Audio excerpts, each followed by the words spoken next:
Objective 1 of Section 1.3 is to identify and describe samples and populations. Here's an example. In a recent survey of 3,500 American households, the mean number of hours that a household watches TV per day was recorded. I think it's easier to actually find the sample first. The sample is the group of individuals that we actually observe or measure or collect data from. So the sample in this case is the 3,500 American households that were involved in the survey.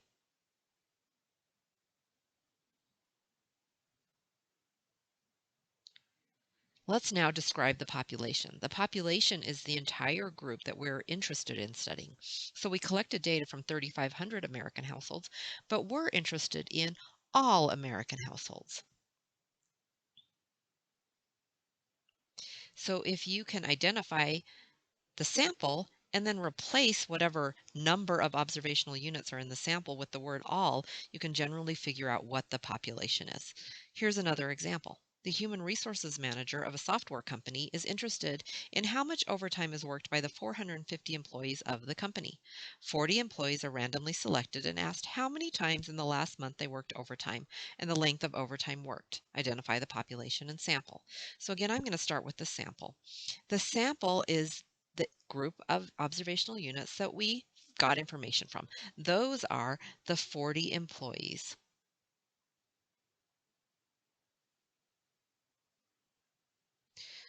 that were randomly selected.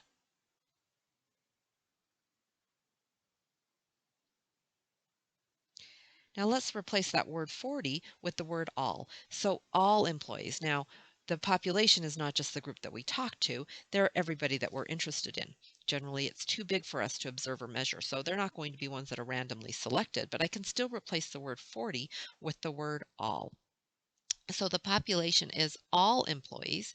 We're interested in the employees of this particular company.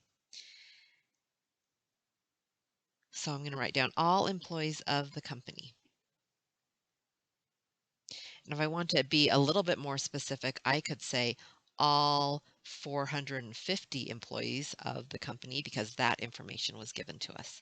So again, to reiterate, the sample is the group of observational units that we actually collect information from. And the population is the entire group that we are interested in finding out about.